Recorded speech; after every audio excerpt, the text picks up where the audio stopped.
Convo ഹെൽത്തിൻ്റെ പുതിയൊരു വീഡിയോയിലേക്ക് എല്ലാവർക്കും സ്വാഗതം. ഇന്ന് നമ്മുടെ കൂടെ ഉള്ളത് ഡോക്ടർ ആശിത മാമാണ്. ഒരുപാട് ആളുകൾ, അത് പ്രായത്തിൻ്റെ വ്യത്യാസം തന്നെ അല്ലാതെ ഒരുപാട് അനുഭവിക്കുന്ന ഒരു പ്രശ്നമാണ് മുട്ടുവേദന എന്ന് പറയുന്നത്. അത് ചെറുപ്പക്കാരായാലും പ്രായമുള്ളവരാണെങ്കിലും ഒക്കെ നടക്കാൻ പറ്റുന്നില്ല, ഇരിക്കാൻ പറ്റുന്നില്ല, ഒരു ജോലി ചെയ്യാൻ പറ്റുന്നില്ല, ഒന്ന് സമാധാനമായിട്ട് എവിടേക്കോ പോകാനോ ഒന്നും പറ്റാത്തൊരവസ്ഥയിലാണ് എല്ലാവരും ജീവിക്കുന്നത്. അത്രത്തോളം മുട്ടുവേദന അവരുടെ ജീവിതത്തെ എഫക്റ്റ് ചെയ്യുന്നുണ്ട്. നമ്മൾ ഇന്ന് സംസാരിക്കാൻ പോകുന്നത് എന്താണ് ഈ മുട്ടുവേദന വരാനുള്ള കാരണങ്ങൾ. പല കാരണങ്ങളുണ്ട്. ആ കാരണങ്ങളും അതിനെന്തൊക്കെ നമുക്ക് ട്രീറ്റ്മെൻറ്റ് ചെയ്താൽ നമുക്ക് ഒരു സർജറി കൂടാതെ തന്നെ നമുക്ക് ഈസി ആയിട്ട് മുട്ടുവേദന മാറ്റാനുള്ള ഒരു കാര്യങ്ങളൊക്കെയാണ് ഇന്ന് ഡോക്ടറോട് സംസാരിക്കുന്നത്. ഹായ് മാം, നമ്മൾ ഇന്ന് ഒരുപാട് ആളുകൾ ഈ മുട്ടുവേദനയായിട്ട് ബുദ്ധിമുട്ടാറുണ്ട്. ഞാൻ നേരത്തെ പറഞ്ഞ പോലെ പ്രായത്തിൻ്റെ വ്യത്യാസങ്ങളില്ലാതെ, അത് ചെറുപ്പക്കാരുണ്ട്, അല്ലെങ്കിൽ ഒരു 30 വയസ്സ്, 45 വയസ്സ്, അല്ലെങ്കിൽ ഒരു 60-70 വയസ്സുള്ള ആളുകളൊക്കെ ഈ മുട്ടുവേദനയായിട്ട് ബുദ്ധിമുട്ടാറുണ്ട്. പക്ഷേ ഇതിനൊന്നും ആളുകൾ എന്തൊക്കെയോ മരുന്ന് തേക്കുന്നുണ്ട്, കാലിന് മരുന്ന് പരട്ടിയിടുന്നുണ്ട്, അല്ലെങ്കിൽ പെയിൻ കില്ലേഴ്സ് കഴിക്കുന്നുണ്ട്. ഇങ്ങനെയാണ് നോർമലി എല്ലാവരും വേദന മാറ്റാൻ ശ്രമിക്കുന്നത്. പക്ഷേ അവരെത്രയായിട്ടും എന്ത് ചെയ്യുന്നില്ല, ഈ വേദന ഒന്നും മാറുന്നില്ല. അങ്ങനെ മുട്ടുവേദന വരാനുള്ള കാരണങ്ങൾ എന്തൊക്കെയാണ്? സാധാരണ രീതിയിൽ നമുക്ക് മുട്ടുവേദന എന്ന് പറയുന്ന സമയത്ത് നമുക്ക് ഈ മുട്ടിൻ്റെ അവിടെയുള്ള എല്ലിനോ അല്ലെങ്കിൽ അതിൻ്റെ ലിഗമെന്റ്സിന് അല്ലെങ്കിൽ കാർട്ടിലേജ്, അതേപോലെ തന്നെ അതിന് ചുറ്റുള്ള പേശികൾക്ക് ഇങ്ങനെ എന്തെങ്കിലും ഒരു ഇഞ്ചുറി വരുന്ന സമയത്താണ് നമുക്ക് നോർമലായിട്ട് മുട്ടുവേദന കണ്ടുവരാറ്. ചില ആൾക്കാർ ചിലപ്പോൾ വികുന്ന സമയത്ത് നമുക്ക് മുട്ടുകുത്തി വീഴുക, അങ്ങനെയുള്ള ആൾക്കാർക്ക് നമുക്ക് മുട്ടുവേദന കാണാറുണ്ട്. നമ്മൾ ഈ മുട്ടുവേദന വരുന്ന സമയത്ത് അതിനൊരു സ്റ്റേജ് പറയുകയാണെങ്കിൽ, ഫസ്റ്റൊക്കെ ആളുകൾക്ക് കുറച്ച് നടക്കുമ്പോഴേ നമ്മളിപ്പം വീട്ടിൽ നിന്ന് കുറച്ച് ദൂരം നടക്കുമ്പോഴേക്കും നമുക്ക് ചെറിയ രീതിയിൽ ഇങ്ങനെ മുട്ടിൻ്റെ ഉള്ളിൽ നിന്ന് വേദന വരുന്ന പോലെ കാണും. അല്ലെങ്കിൽ നമ്മളിപ്പോൾ അധികമായിട്ട് നിന്ന് ജോലി എടുക്കുന്ന സമയത്ത് നമുക്കൊരു മുട്ടുവേദന വരാറുണ്ട്. ഇപ്പോൾ അല്ലെങ്കിൽ നമ്മൾ വീട്ടിലിപ്പോൾ ഇരുന്ന് പ്രാർത്ഥന ചെയ്യുന്ന ആളുകൾക്ക് ഇരുന്ന് അതിന് എണീക്കുന്ന സമയത്ത് ഒരു ബുദ്ധിമുട്ടുണ്ടാവാറുണ്ട്. അല്ലെങ്കിൽ നമ്മൾ ഇന്ത്യൻ ക്ലോസറ്റ് യൂസ് ചെയ്യുന്നവർ, വീട്ടിൽ ഇന്ത്യൻ ക്ലോസറ്റ് യൂസ് ചെയ്യുന്ന ആളുകളാണെങ്കിലും നമുക്ക് ഇരുന്ന് എണീക്കുമ്പോൾ അന്ന് നമുക്കൊരു മുട്ടുവേദന വരാറുണ്ട്. അല്ലെങ്കിൽ നമ്മൾ പതിവില്ലാതെ അധികമായിട്ട് നിന്ന് ജോലി എടുക്കുക, അല്ലെങ്കിൽ ജോലികൾ അധികമായിട്ട് ചെയ്യുന്ന ദിവസങ്ങളിൽ നമുക്കൊരു മുട്ടുവേദന വരാറുണ്ട്. ഇത് പിന്നെ പതിയെ കൂടുന്ന സമയത്ത്, ഒരു മിഡിൽ സ്റ്റേജിലേക്ക് മാറുന്ന സമയത്ത് നമുക്കൊരു ഇത്തിരി ദൂരം നടക്കുമ്പോഴേക്കും, നമ്മൾ സ്റ്റെപ്പൊക്കെ ഒന്ന് കയറും, 2 പടി കയറുമ്പോഴേക്കും നമുക്ക് മുട്ട് പിന്നെ ഒന്ന് കയറാൻ പറ്റുന്നില്ല, നമ്മൾ അങ്ങനെ നിന്ന് പോകുന്ന ഒരു ബുദ്ധിമുട്ടൊക്കെ നമുക്ക് വരുന്നുണ്ട്. ഇത് പിന്നെ ഏറ്റവും കൂടുതൽ സിവിയർ ആയിട്ടൊരു കണ്ടീഷനിലേക്ക് മാറുക എന്ന് പറയുന്നത് ഒട്ടും നടക്കാൻ പറ്റാണ്ട് ഭയങ്കരമായിട്ട് ബെഡ് റിഡൺ തന്നെ, അല്ലെങ്കിൽ നമുക്ക് വീൽ ചെയറിലേക്ക് തന്നെ മാറുന്ന പോലെ ഒരു സ്റ്റേജിലേക്ക് നമ്മൾ എത്തുകയാണ്. ഇത് ചില സമയത്ത് നമുക്ക് പ്രായപരിധി നമ്മൾ ഉള്ള ആൾക്കാർ വയസ്സാകുമ്പോഴാണ് ഇത് കണ്ടുവരാറുണ്ടെന്ന് പറയാറുണ്ട്. പക്ഷെ ഇപ്പം നമ്മൾ ചെറുപ്പക്കാരിൽ പോലും ഈ ഒരു ബുദ്ധിമുട്ട്, ഈ മുട്ടുവേദന കൊണ്ട് വളരെയധികം ബുദ്ധിമുട്ട് അവർ അനുഭവപ്പെടുന്നുണ്ട്. അപ്പോൾ ആളുകൾ സ്വതവേ ഇങ്ങനെ ഒരു ബുദ്ധിമുട്ട് വരുന്ന സമയത്ത് എന്തെങ്കിലും മുട്ടിന് നമുക്ക് അതിനുള്ള നമുക്ക് മുട്ടിൻ്റെ എല്ലിൽ എന്തെങ്കിലും ബുദ്ധിമുട്ടാണെന്ന് പറഞ്ഞിട്ട് അവരെന്നെ എക്സ്റേയും കാര്യങ്ങളും നോക്കുന്നൊക്കെ ഉണ്ട്. അപ്പം എക്സ്റേയും കാര്യങ്ങൾ നോക്കുന്ന സമയത്ത് ചിലവർക്കാണെങ്കിൽ അതിലുള്ള എന്തെങ്കിലും മുട്ടിൻ്റെ നമ്മൾ ബോണിൽ എന്തെങ്കിലും ബുദ്ധിമുട്ടുണ്ടാവും, എന്തെങ്കിലും കംപ്രഷനോ കാര്യങ്ങളോ ഒരു ചതവോ എന്തെങ്കിലും വന്നിട്ടൊരു മുട്ടുവേദന വരുന്നവരുണ്ട്. അല്ലെങ്കിൽ ഇതിന് ചുറ്റുമുള്ള ലിഗമെന്റ്സിലെ ലിഗമെന്റ് ടേർ എന്ന് പറയും നമ്മൾ, ആ ലിഗമെന്റ് ടേറിനെ കൊണ്ട് നമുക്ക് ഈ മുട്ടുവേദന വരുന്നവരുണ്ട്. അല്ലെങ്കിൽ ചില ആൾക്കാർക്ക് നമുക്ക് ബാക്ക് പെയിന് വരുന്നവർക്ക്, നമുക്ക് സയാറ്റിക്ക പെയിന്, ബാക്ക് പെയിന് വരുന്നവർക്ക് അവിടെ ഒരു നെർവ് കംപ്രഷൻ, ബാക്കിൽ നമ്മൾ ടെയിൽ ബോണ്ട് അവിടെയുള്ള നെർവ് കംപ്രഷൻ വരുന്ന സമയത്ത് നമ്മളെ കാലിൻ്റെ ഒരു സൈഡിലേക്ക് മാത്രം മുട്ടിൻ്റെ അവിടേക്ക് നമുക്ക് വേദന എത്തുന്ന രീതിയിലും വേദന കണ്ടുവരുന്നുണ്ട്. അല്ലാതെ നമ്മൾ നോക്കുകയാണെങ്കിൽ നമുക്ക് ഈ മസിൽസിൻ്റെ മുട്ടിന് ചുറ്റുമുള്ള മസിൽസ് വീക്കാവുന്ന സമയത്തും നമുക്ക് മുട്ടുവേദന കണ്ടുവരുന്നുണ്ട്. അപ്പോൾ ചിലർക്ക് എക്സ്റേ എടുക്കുന്ന സമയത്ത് എക്സ്റേയിൽ ചിലപ്പോൾ ഒരു ബുദ്ധിമുട്ടും കണ്ടുവരാറില്ല. അങ്ങനെയുള്ള ആളുകൾക്കും പല രീതിയിലുള്ള മുട്ടുവേദന നമ്മൾ ഈ ഒരു സമയത്ത് കണ്ടുവരുന്നുണ്ട്. ഓക്കെ, അപ്പോൾ മാം പല കാരണങ്ങൾ ഇവിടെ പറഞ്ഞിട്ടുണ്ട്. നമുക്ക് അതിൻ്റെ ഡീറ്റെയിൽ ആയിട്ടുള്ള എക്സ്പ്ലനേഷൻ പോകാം. ഞാൻ അതിൻ്റെ മുമ്പേ ഒരു കാര്യം പറയാനുള്ള വെച്ചാൽ, നിങ്ങൾക്ക് മാമിൻ്റെ കൺസൾട്ടേഷൻ വേണമെന്നുണ്ടെങ്കിൽ, ഓൺലൈനായിട്ടും ഓഫ്ലൈനായിട്ടും കൺസൾട്ടേഷൻ വേണമെന്നുണ്ടെങ്കിൽ താഴെ കാണുന്ന നമ്പറിൽ കോൺടാക്ട് ചെയ്യാവുന്നതാണ്. വിളിച്ചോ അല്ലെങ്കിൽ വാട്സപ്പ് വഴിയോ നിങ്ങൾക്ക് മാമിനെ കോൺടാക്ട് ചെയ്യാം. നമുക്ക് ഏതായാലും ബാക്കിയുള്ള ടോപ്പിക്കിലേക്ക് കിടക്കാം. പല ആളുകളും മാം പറഞ്ഞല്ലോ, ഇപ്പം എന്തെങ്കിലും ആക്സിഡൻ്റൽ ആയിട്ട് പറ്റുക എന്നുള്ളത്, പിന്നെ ചില വീഴോ അല്ലെങ്കിൽ എന്തോ സംഭവിക്കുക, ഈ ഒരു സമയത്ത് ആളുകൾ പല മിസ്റ്റേക്കുകൾ ചെയ്യാറുണ്ട്. ഒരു മുട്ടിനെന്തെങ്കിലും ഒന്ന് പറ്റി അല്ലെങ്കിൽ ഒന്ന് വീഴുന്ന സമയത്ത് ഒരു ചെറിയ വേദന ഉണ്ടെങ്കിൽ അവിടെ ഫസ്റ്റ് ഓഫ് എന്താണ് ആ രോഗി ചെയ്യേണ്ടത്? നോർമലി നമ്മൾ എങ്ങനെ മുട്ട് പെട്ടെന്ന് കുത്തി വീഴുകയാണ്, നമ്മൾ പെട്ടെന്ന് അനക്കാണ്ട് നമുക്ക് എന്താണ് ബുദ്ധിമുട്ട് നോക്കാം. അപ്പോൾ ചില ആൾക്കാർക്ക് ചിലപ്പം ഒന്ന് റെസ്റ്റ് ചെയ്തിട്ടുണ്ടെങ്കിൽ തന്നെ ഒന്ന് കാലൊന്ന് നീട്ടിയിരിക്കുക, അല്ലെങ്കിൽ കുറച്ച് പൊക്കി വെച്ചൊന്ന് ഇരിക്കുമ്പോൾ തന്നെ ആൾക്കാർക്ക് ചില രീതിയിൽ ഈ വേദന മാറാറുണ്ട്. ഇപ്പം അധികമായിട്ട് നമ്മൾ നിന്ന് പണിയെടുക്കുക, അല്ലെങ്കിൽ നമ്മൾ വീട്ടിൽ ഒരു ദിവസം പെട്ടെന്ന് നമ്മൾ അധികമായിട്ട് ഓവർലോഡ് വർക്ക് ചെയ്യുന്നവരാണെങ്കിൽ നമുക്കൊന്ന് റെസ്റ്റ് എടുക്കുമ്പോഴേക്കും തന്നെ മാറുന്നുണ്ട്. പക്ഷെ ആളുകൾ ഇതൊന്നും ചെയ്യാണ്ട് പെട്ടെന്ന് തന്നെ മരുന്നുകൾ കഴിക്കാൻ വേണ്ടി നോക്കും. നോക്കുകയാണ്. അപ്പോൾ നമ്മൾ അങ്ങനെ ചെയ്യാണ്ട് അതിൻ്റെ ഓയിൽമെൻറ്റ് പരട്ടുമ്പോഴേക്കും അതിൻ്റെ പുറത്ത് നമുക്ക് ഇനി ഇൻഫ്ലമേഷൻ നീര് വെക്കുന്ന കണ്ടീഷനിലേക്കും വരും മുട്ടുവേദന കൂടുന്ന സമയം ചിലവർക്ക്. അപ്പോൾ ഒരു ചുവന്ന പോലെ റെഡ്നെസ് അധികം ആവുക, ഇങ്ങനെ കാണുന്ന സമയത്ത് നമുക്ക് മരുന്നുകൾ അധികം കഴിക്കാണ്ട് എന്തെങ്കിലും ഓയിൽമെൻറ്റ് വെക്കില്ല, ചൂട് പിടിക്കുക. നമ്മളൊന്ന് എന്താ പറയുക, തുണി നനച്ചിട്ട് നമ്മൾ ചൂടുവെള്ളത്തിൽ തുണി മുക്കിയിട്ട് നമ്മൾ വീട്ടിൽ നിന്ന് ചൂട് പിടിക്കുന്ന പോലെ ചെയ്യുന്ന സമയത്ത് നമുക്ക് ആ ഒരു ഇൻഫ്ലമേഷൻ അവിടെ കുറയ്ക്കാൻ വേണ്ടി സഹായിക്കും.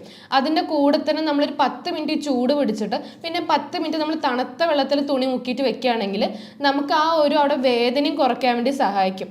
അങ്ങനെ നമ്മൾ പെട്ടെന്ന് തന്നെ ഈ മരുന്നും കാര്യങ്ങളും കഴിക്കാതെ നമ്മൾ ഈ മുട്ട് നമുക്ക് ഇങ്ങനെ ഒരു ചെറിയ ഓയിൽമെൻറ്റ് വരട്ടെയും അല്ലെങ്കിൽ ഈ ചൂട് പിടിക്കുന്നതിലൂടെ തന്നെ നമുക്ക് ഈ മുട്ടുവേദന ഒരു പരിധി വരെ നമുക്കൊരു റിലീഫിലേക്ക് എത്താൻ വേണ്ടി സാധിക്കുന്നുണ്ട്. അതെ. അപ്പോൾ ഫസ്റ്റ് അതായത് ഒരു പെട്ടെന്ന് എന്തെങ്കിലുമൊക്കെ സംഭവിക്കാൻ തട്ടിയോ അല്ലെങ്കിൽ ഒന്ന് വീഡിയോ ഒക്കെ ചെയ്യുകയാണെങ്കിൽ ഒന്ന് വെയിറ്റ് ചെയ്യുകയും ചെയ്യുക, കുറച്ചൊന്ന് വെയിറ്റ് ചെയ്യുക, അല്ലെങ്കിൽ കുറച്ചൊന്ന് അതിൻ്റെ ഈ വീട്ടിൽ നിന്ന് അങ്ങനത്തെ കാര്യങ്ങളൊക്കെ ചെയ്താൽ തന്നെ നമുക്ക് ആ മുട്ടുവേദന ഒന്ന് കുറച്ച് നേരത്തെ ശമനം ഉണ്ടാവും. പിന്നെ അതിൽ കൂടുതൽ ഉണ്ടെങ്കിൽ നമ്മൾ ഒന്ന് ഡോക്ടറെ കാണിക്കണം തന്നെയല്ലേ ഡോക്ടർ? അതെ, നമുക്ക് കൂടുതലായിട്ട് നമ്മൾ ഇതൊക്കെ ചെയ്തിട്ട് നമുക്ക് മാറാണ്ട് നിൽക്കുന്ന മുട്ടുവേദനയാണെങ്കിൽ നമുക്ക് ഡോക്ടറെ കാണിക്കാവുന്നതാണ്. പക്ഷെ ആളുകൾ ഇപ്പോൾ ഡോക്ടറെ കാണിക്കുന്നതിൻ്റെ മുന്നേ തന്നെ ഇങ്ങനെയൊന്നും ചെയ്യാണ്ട് തന്നെ അവർ പെട്ടെന്ന് തന്നെ പോയി എക്സ്റേയും കാര്യങ്ങളും എടുക്കുകയാണ് ചെയ്യുന്നത്. പെട്ടെന്ന് തന്നെ എക്സ്റേ ഒന്നും എടുക്കേണ്ട ആവശ്യമില്ല. ഡോക്ടറെ കൺസൾട്ട് ചെയ്തതിന് ശേഷം നമുക്ക് എന്താണ് ബുദ്ധിമുട്ടെന്ന് ഡോക്ടർ പറയുന്നതിനനുസരിച്ച് നമുക്ക് കാര്യങ്ങൾ ചെയ്യാമെന്നാണ് എൻ്റെ ഒരു ഇത്. വെറുതെ പെയിൻ കില്ലേഴ്സും കാര്യങ്ങളൊന്നും അധികമായിട്ട് ആൻറ്റിബയോട്ടിക്സിലും ഡ്രഗ്സ് ഒന്നും കഴിക്കേണ്ട ആവശ്യമില്ല എന്നാണ് ഞാൻ പറയുന്നത്. ഓക്കെ, അത് എനിക്ക് മനസ്സിലാവുന്നത് വെച്ചാൽ നമുക്ക് ഈ എല്ലിൻ്റെ കാര്യങ്ങളൊക്കെ ജസ്റ്റ് പെയിൻ കില്ലർ എടുത്താൽ മുൻപോട്ട് വരാൻ പോകുന്ന കോംപ്ലിക്കേഷൻസ് കൂടാനുള്ള സാധ്യതകളാണ് ഉള്ളത്. മനസ്സിലാവും. അതെ, നമുക്ക് അപ്പോഴുള്ള ഒരു പെയിൻ്റെ ഒരു ശമനം മാത്രമേ ഉള്ളൂ. നമുക്ക് ഉള്ളിലുള്ള കാര്യം ബുദ്ധിമുട്ട് മുഴുവനായിട്ട് മാറുന്നില്ല. അപ്പം നമ്മൾ പുറമേക്കുള്ള ഒരു ഇൻഫ്ലമേഷൻ അല്ല റെഡ്നെസ് അല്ലെങ്കിൽ ആ ഒരു വേദന നമ്മൾ ശമിക്കാൻ വേണ്ടിയിട്ട് നമ്മൾ പെട്ടെന്ന് തന്നെ പോയി ഒരു ആൻറ്റിബയോട്ടിക് അല്ലെങ്കിൽ ഒരു മരുന്നെടുത്ത് കഴിച്ചിട്ട് നമുക്ക് ആ വേദന ശമിക്കുകയാണ്. പക്ഷെ നമുക്ക് ഉള്ളിൽ വേദന ശമിക്കുമ്പം ഉള്ളിലുള്ള ബോണിൻ്റെ ബുദ്ധിമുട്ടല്ല, എന്താണ് ഉള്ളിൽ നമുക്ക് സംഭവിച്ചിരിക്കുന്നത്. ഇപ്പം ലിഗമെന്റിൽ ടയർ ആണെങ്കിലോ കാർട്ടിലേജിൽ വന്ന ബുദ്ധിമുട്ടാണെങ്കിലോ എന്ത് ബുദ്ധിമുട്ടാണെങ്കിലും അത് ഉള്ളിൽ തന്നെ ഉണ്ട്. അത് അവിടെ നിന്നിട്ട് കൂടാനാണ് സാധ്യത. പിന്നെ നമ്മൾ എന്തെങ്കിലും ജോലി ചെയ്യുമ്പോഴോ അല്ലെങ്കിൽ വേറെ എന്തെങ്കിലും ഒരു നടക്കുന്ന സമയത്താണ് സ്റ്റെപ്പ് കയറുന്ന സമയത്താണെങ്കിലും ആ ബുദ്ധിമുട്ട് പിന്നെ ഉള്ളിൽ കൂടിക്കൊണ്ടിരിക്കും. നമ്മൾ ഈ മരുന്ന് പിന്നെയും കഴിച്ചുകൊണ്ടിരിക്കുകയാണ് ചെയ്യുക. അപ്പം ബുദ്ധിമുട്ട് എന്താണെന്ന് കൃത്യമായിട്ട് മനസ്സിലാക്കാൻ വേണ്ടി ഒരു ഡോക്ടറെ അടുത്ത് പോയിട്ട് കാര്യങ്ങൾ നോക്കുക തന്നെ വേണം. ഓക്കെ, അപ്പോൾ അതിനിടയിൽ ഞാനൊരു വിഷയം പറയാണ്. നിങ്ങൾക്ക് ഓൺലൈനായിട്ടോ ഓഫ്ലൈനായിട്ടോ മാമിൻ്റെ കൺസൾട്ടേഷൻ വേണമെന്നുണ്ടെങ്കിൽ നിങ്ങൾക്ക് താഴെ കാണുന്ന നമ്പറിൽ ഡയറക്റ്റ് കോൺടാക്ട് ചെയ്തിട്ടോ അല്ല വാട്സപ്പ് ത്രോ നിങ്ങൾക്ക് എൻ്റെ ബുക്കിംഗ് അപ്പോയിൻമെൻറ്റ് എടുക്കാവുന്നതാണ്. ഏതായാലും മാം പറഞ്ഞ പോലെ ഇങ്ങനെ പ്രശ്നങ്ങളൊക്കെ വരുന്ന സമയത്ത് പെട്ടെന്ന് തന്നെ പെയിൻ കില്ലേഴ്സ് കഴിക്കാതെ ഒന്ന് വെയിറ്റ് ചെയ്യുകയും പിന്നെ അതിന് ഫെർദറായിട്ട് ഒരു എക്സ്പെർട്ടിൻ്റെ അടുത്ത് തന്നെ പോകുക എന്നുള്ളതാണ് എൻ്റെ ഒരു ഒപ്പീനിയനായിട്ട് പറയുന്നത്. നമുക്ക് എന്തായാലും മറ്റൊരു ടോപ്പിലേക്ക് കിടക്കാം. അതായത് പല ആളുകൾക്കും അതായത് പണ്ടൊക്കെ പ്രായമാകുമ്പോൾ ഈ തേയ്മാനം എന്ന് പറയാറുണ്ടായിരുന്നു. എല്ല് രണ്ടും തേഞ്ഞിട്ടുണ്ട്, എന്നിട്ട് വേദന വരുന്നുണ്ട്, നടക്കാൻ പറ്റുന്നില്ല. പക്ഷേ അത് ഇപ്പം വളരെ ചെറുപ്പക്കാരിൽ എനിക്കിപ്പോൾ അടുത്ത് ഞാൻ കണ്ട ഒരാൾ പറഞ്ഞാൽ വെറും 30 വയസ്സ് ആവുന്നേ ഉള്ളൂ. അത് അവർ വളരെ യങ്ങാണ്. അപ്പം അയാൾ പിന്നെ ഒരു ഓഫീസ് വർക്ക് ചെയ്യുന്ന ഒരാളാണ്. അവർ 30 വയസ്സാവുന്നേ ഉള്ളൂ. പക്ഷെ അതിൻ്റെ മുമ്പ് തന്നെ അവർക്ക് ഈ തേയ്മാനം വരികയും ഭയങ്കരമായിട്ട് ബുദ്ധിമുട്ടുണ്ട്. അതെന്തുകൊണ്ടാണ് ഇത്ര ചെറുപ്പത്തിൽ തേയ്മാനം വരാൻ കാരണം? നമുക്ക് ഈ തേയ്മാനം വരിക എന്ന് പറയുന്ന സമയത്ത് നമ്മളെ തൊടയെല്ലും അതേപോലെ മുട്ടിന് താഴേക്ക് എല്ലിൻ്റെ ഇടയിൽ നമുക്കൊരു കാർട്ടിലേജ് ഉണ്ട്. ഈ കാർട്ടിലേജ് തേഞ്ഞ് പോകുന്നതാണ് നമ്മൾ മുട്ട് തേയ്മാനം എന്ന് പറയുന്നത്. ഇത് നോർമലി നമുക്ക് വയസ്സാവണം എന്നില്ല. നമുക്കിപ്പം നമ്മൾ അധികമായിട്ട് ഇപ്പം അന്നജം കഴിക്കുന്ന ആളുകളാണെങ്കിൽ അന്നജം കഴിക്കുന്ന സമയത്ത് ആ ഷുഗർ പോയിട്ട്, അന്നജം കഴിക്കുക എന്ന് പറഞ്ഞാൽ ഷുഗറാണ് നമ്മൾ കഴിക്കുന്നത്. ഈ ഷുഗർ പോയിട്ട് നമുക്ക് നമ്മുടെ മുട്ടിൻ്റെ അവിടെ അധികമായിട്ട് ഡെപ്പോസിറ്റ് ആവുന്ന സമയത്ത് അത് കാരണം നമുക്ക് ഈ മുട്ടുവേദന വന്നിട്ട് അതുകൊണ്ട് നമുക്ക് തേയ്മാനം വരുന്നുണ്ട്. അതേപോലെ തന്നെ ഇപ്പോൾ ഒബീസഡ് അമിത വണ്ണമുള്ള ആളുകളാണെങ്കിൽ ആ അമിത വണ്ണം നമ്മൾ ഈ മുട്ടിന് താങ്ങാൻ പറ്റാതെ ആവുന്ന സമയത്ത് നമുക്ക് ഈ തേയ്മാനം വരുന്നുണ്ട്. അപ്പം അതിനൊരു പ്രായപരിധിൻ്റെ ആവശ്യമില്ല. ഒബീസിറ്റി എന്ന് പറയുന്നതും അതേപോലെ തന്നെ നമ്മൾ ഈ കഴിക്കുന്ന ഭക്ഷണങ്ങൾ കൊണ്ട് വരുന്ന ബുദ്ധിമുട്ടെല്ലാം നമുക്കൊരു പ്രായപരിധി എത്തേണ്ട ആവശ്യമൊന്നുമില്ല. അപ്പോൾ ഈ ചെറുപ്പക്കാരിൽ കാണുന്ന ഒരു ബുദ്ധിമുട്ട് എന്ന് പറയുന്നത് നമുക്ക് ഒന്നില്ലെങ്കിൽ അമിത വണ്ണം കൊണ്ട് തന്നെ ആയിരിക്കും, അല്ലെങ്കിൽ നമ്മൾ ഈ ഭക്ഷണ രീതികൾ കൊണ്ടുള്ള നമ്മൾ ഈ ദിനചര്യമായിട്ട് ചെയ്യുന്ന ഈ തെറ്റുകൾ കൊണ്ട് നമുക്കുണ്ടാകുന്ന ബുദ്ധിമുട്ട് തന്നെ ആവണം. ഓക്കെ, അപ്പം നമുക്ക് പ്രധാനമായിട്ടും ഇപ്പം മാം പറഞ്ഞു നമ്മൾ ഉണ്ടാക്കുന്ന മിസ്റ്റേക്സ് എന്ന് പറഞ്ഞു, അതൊന്നുകൂടി എക്സ്പ്ലെയിൻ ചെയ്യാൻ പറ്റുമോ? കാരണം ഒരുപാട് ആളുകൾ ഇത് നിരന്തരമായിട്ട് ഇത്ര ചെറുപ്പത്തിൽ തന്നെ ഈ വേദന സഹിക്കുന്നതിന് വേണ്ടി പിന്നെ അത്ര കഷ്ടപ്പെടേണ്ട ആവശ്യമില്ലല്ലോ. അത് വേദന മാറാനും അല്ലെങ്കിൽ അങ്ങനെ വരാതിരിക്കാൻ നമുക്ക് എന്തൊക്കെയാണ് പ്രിവെൻഷൻ എന്നുള്ളത് മാം ഒന്നുകൂടി എക്സ്പ്ലെയിൻ ചെയ്ത് കൊടുക്കും. നമ്മൾ നോർമലി ഞാൻ ഫസ്റ്റ് തന്നെ അന്നജം കഴിക്കുന്ന പറഞ്ഞു. നമ്മൾ അന്നജം കഴിക്കുക എന്ന് പറഞ്ഞാൽ ഡെയിലി നമ്മൾ എല്ലാവരും കഴിക്കുന്ന കാര്യം തന്നെയാണ്. ഇപ്പോൾ രാവിലെ നമ്മൾ 2 ദോശയോ അല്ലെങ്കിൽ ഒരു ഇഡ്ഡലി അല്ലെങ്കിൽ 2 ഇഡ്ഡലി ഒരു പുട്ടോ കഴിക്കുക. അതേപോലെ നമ്മൾ ഉച്ചയ്ക്ക് പിന്നെ ചോറ് കഴിക്കുന്നത്. രാത്രി ഇപ്പം നിങ്ങൾ ചോറ് കഴിക്കുന്നില്ല, അരി കഴിക്കുന്നില്ല, അവർ ചപ്പാത്തി കഴിക്കുന്ന ആളുകളുണ്ട്. പല ആളുകളും അങ്ങനെ തന്നെ ചോറ് കഴിക്കുന്നില്ല, പിന്നെ അതിനോട് ഞാൻ ചപ്പാത്തി കഴിക്കാനുള്ള പ്രശ്നമില്ല പറഞ്ഞിട്ട് ചപ്പാത്തി കഴിക്കാറുണ്ട് പല ആളുകളും. അപ്പം ഇതെല്ലാം കഴിക്കുന്ന സമയത്ത് എല്ലാം അന്നജമാണ്. നമ്മൾ ഈ അരി, ഗോതമ്പ്, റാഗി, മില്ലറ്റ്സ്, അതേപോലെ ചോളം, ഓട്സ്, ഇതൊക്കെ നമുക്ക് അന്നജം തന്നെയാണ്. അന്നജം എന്ന് പറഞ്ഞാൽ ധാന്യങ്ങളെല്ലാം നവധാന്യങ്ങളെല്ലാം അന്നജം തന്നെയാണ്. ഇതിലധികമായിട്ട് ഒരു 70 മുതൽ 80% വരെ അന്നജം തന്നെയാണ് ഉള്ളത്. അപ്പം നമ്മൾ ഈ അന്നജം കഴിക്കുന്ന സമയത്ത് നമ്മുടെ ശരീരത്തിലേക്ക് എടുക്കുന്ന ഷുഗറാണ് നമ്മൾ എടുക്കുന്നത്. അധികമായിട്ട് നമ്മൾ ബോഡി ഷുഗറിൽ ഈ ഗ്ലൂക്കോസ് എടുക്കുന്ന സമയത്ത് ഇത് നമുക്ക് ബോഡിക്ക് ഒന്നില്ലെങ്കിൽ ഊർജ്ജമായിട്ട് മാറ്റണം, അല്ലെങ്കിൽ കൊഴുപ്പായിട്ട് നമ്മൾ മാറ്റും. അപ്പം ഇത് നമുക്ക് ആവശ്യമില്ല. നമുക്ക് എത്രത്തോളം ഊർജ്ജം ആവശ്യമുണ്ട് ഒരാൾക്ക്, നമ്മൾ അധികം ഒന്നും വർക്ക് ചെയ്യുന്നില്ല, അപ്പം അധികമായിട്ട് കഴിച്ചുകൊണ്ടേയിരിക്കുന്ന സമയത്ത് ഇത് അധികമാവും നമ്മൾ ഈ ബോണിൽ, നമ്മൾ ഈ മുട്ടിലൊക്കെ അവിടെ പോയിട്ട് എല്ലാ സ്ഥലത്തും പോയിട്ട് അടിഞ്ഞു കൂടാൻ തുടങ്ങും. അടിഞ്ഞു കൂടുന്ന സമയത്ത് നമ്മൾ ഈ ഇരുമ്പൊക്കെ തുരുമ്പ് പിടിക്കുന്ന കാണാറുണ്ട്. തുരുമ്പ് പിടിച്ചുമ്പോൾ അതിങ്ങനെ പൊളിഞ്ഞു പോകുന്ന കാണും. അതേപോലെ തന്നെയാണ് ഇതൊക്കെ മുട്ടിൻ്റെ അവിടെയൊക്കെ പോയിട്ട് നമുക്ക് അടിഞ്ഞു കൂടുന്ന സമയത്ത് അധികമായിട്ട് ഈ ഷുഗർ പോയിട്ട് ഇങ്ങനെ അടിഞ്ഞു കൂടിയിട്ട് നമ്മളെ മുട്ടിൻ്റെ എല്ലൊക്കെ അതിങ്ങനെ തേയ്മാനം വരണം, അതിങ്ങനെ പൊടിഞ്ഞു പോയി തുടങ്ങുകയാണ്. അതുകൊണ്ട് നമുക്ക് ഈ ബുദ്ധിമുട്ട് കൂടുകയാണ്. അപ്പം നമ്മൾ ഈ അന്നജം കഴിക്കുന്നത് കംപ്ലീറ്റ് ആയിട്ട് ഒഴിവാക്കാൻ പറയുമ്പോൾ എല്ലാവർക്കും ഒരു ബുദ്ധിമുട്ടാണ്. നമ്മൾ ഈ അന്നജം ഒഴിവാക്കിയ പിന്നെ എന്ത് കഴിക്കുന്ന ആളുകൾക്ക് ചിന്ത.